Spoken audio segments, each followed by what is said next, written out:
Halo Bapak Ibu sekalian, kembali bersama saya Pak Sul di channel Guru Kreatif 4.0.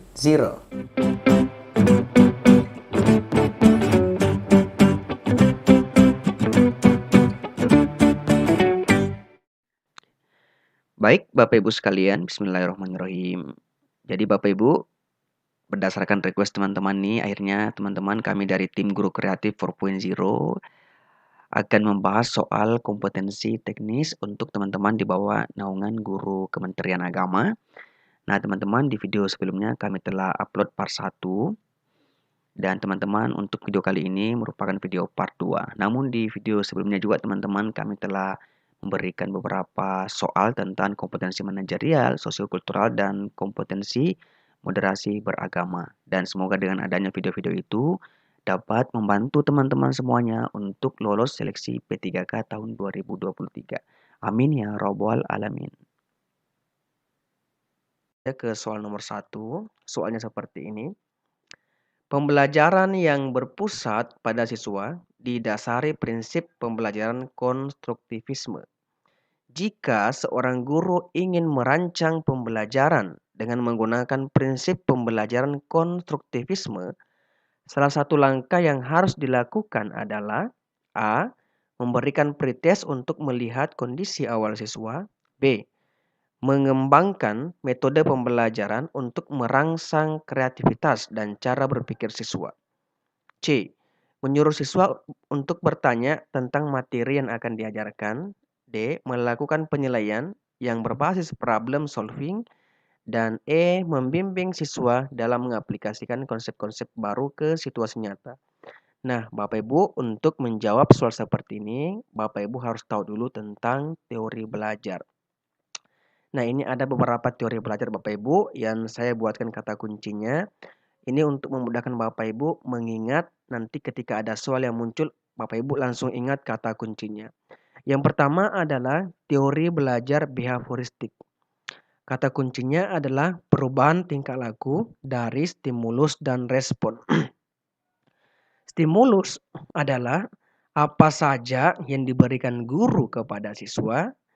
Jadi misalnya daftar perkalian, alat peraga, pedoman kerja, atau cara-cara tertentu untuk membantu belajar siswa.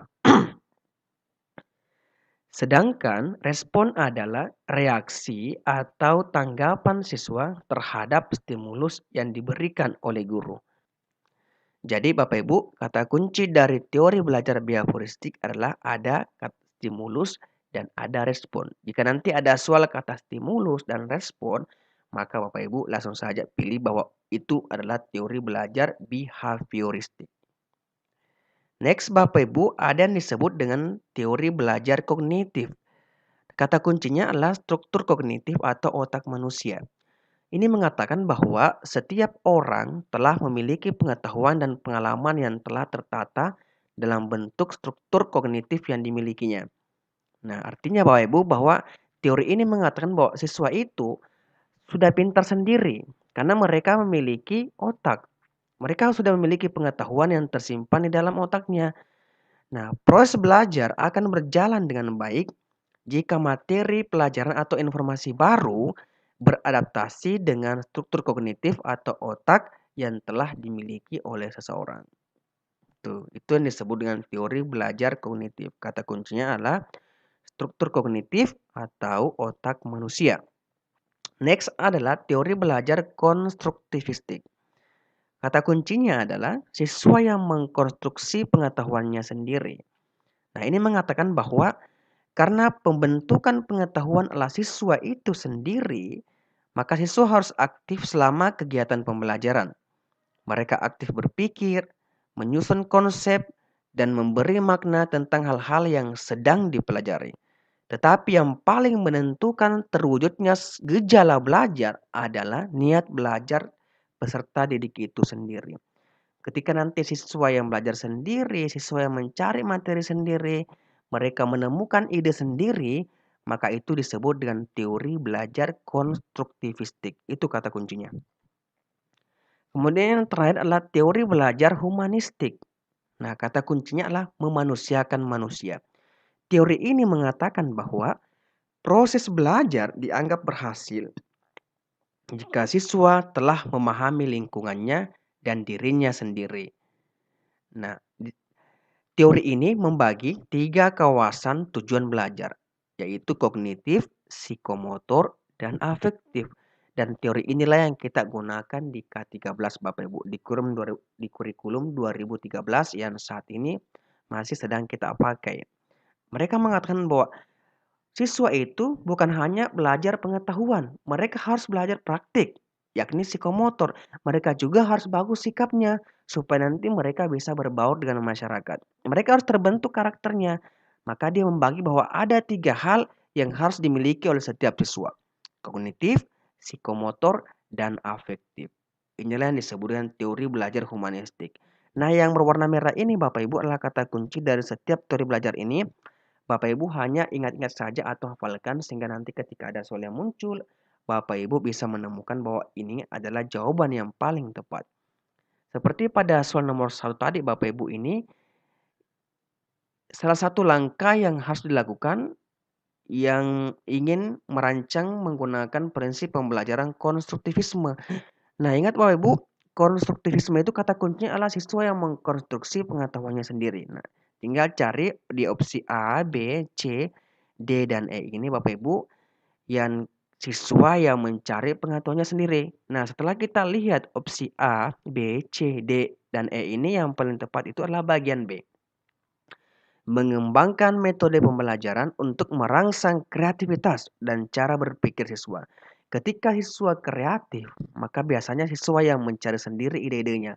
Siswa yang menemukan ide sendiri, kemudian siswa yang mengkonstruksi pengetahuannya sendiri. Itulah alasan kenapa opsi B ini paling tepat untuk teori belajar konstruktivisme. Jelas ya Bapak Ibu? Nah, Bapak Ibu, sebelum kita lanjut ke soal selanjutnya atau soal nomor 2 Bapak Ibu, kami ingin menginformasikan kepada Bapak Ibu semuanya bahwa seperti pada tahun-tahun sebelumnya, setiap menjelang tes kami selalu membuka kelas premium atau simulasi tes. Nah, teman-teman, tahun ini juga insya Allah teman-teman kami membuka kelas premium dan simulasi tes P3K tahun 2023.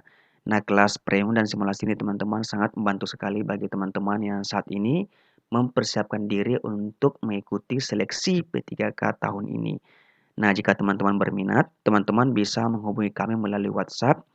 Berikut link WhatsApp kami teman-teman 085 398 062834 atau teman-teman bisa DM kami di Instagram, nama Instagram kami @sulnana, dan semua link ini teman-teman kami akan sertakan di kolom deskripsi untuk memudahkan teman-teman mengakses atau menghubungi kami. Jelas ya teman-teman? Next kita akan lanjut ke soal nomor 2 atau soal selanjutnya. Ke soal nomor 2. Soal nomor 2 ini masih seputar teori belajar.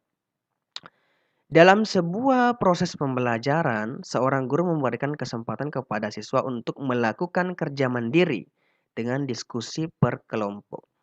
Berdasarkan teori perkembangan peserta didik, teori yang digunakan oleh guru tersebut adalah A. Humanistik, B. Behaviorisme, C. Kognitivisme, D. Konstruktivisme, dan E. Sibernetik. Nah, Bapak Ibu, di soal ini kata kuncinya adalah siswa melakukan kerja mandiri. Artinya kalau mandiri itu berarti siswa yang belajar sendiri, siswa yang bekerja sendiri. Maka yang paling tepat adalah bagian D. Konstruktivisme. Jelas ya Bapak Ibu?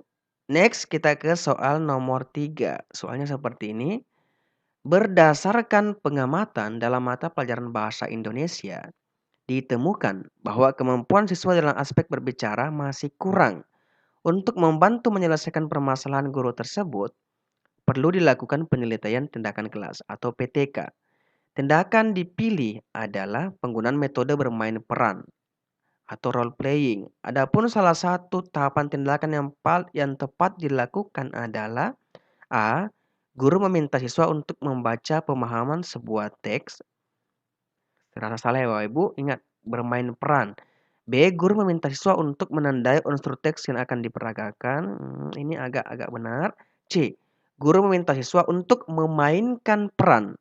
Bapak Ibu, sesuai dengan kesempatan. Saya rasa ini yang paling tepat bagian C. Kita lihat opsi D dulu.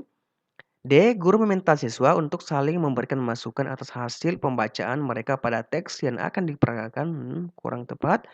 E. Guru meminta siswa untuk menilai teks yang akan diperagakan. Juga kurang tepat. Yang paling tepat itu tentang bermain peran adalah bagian C. Guru meminta siswa untuk memainkan peran. Memainkan peran sesuai dengan kesepakatan. Oke, jelas ya Bapak Ibu.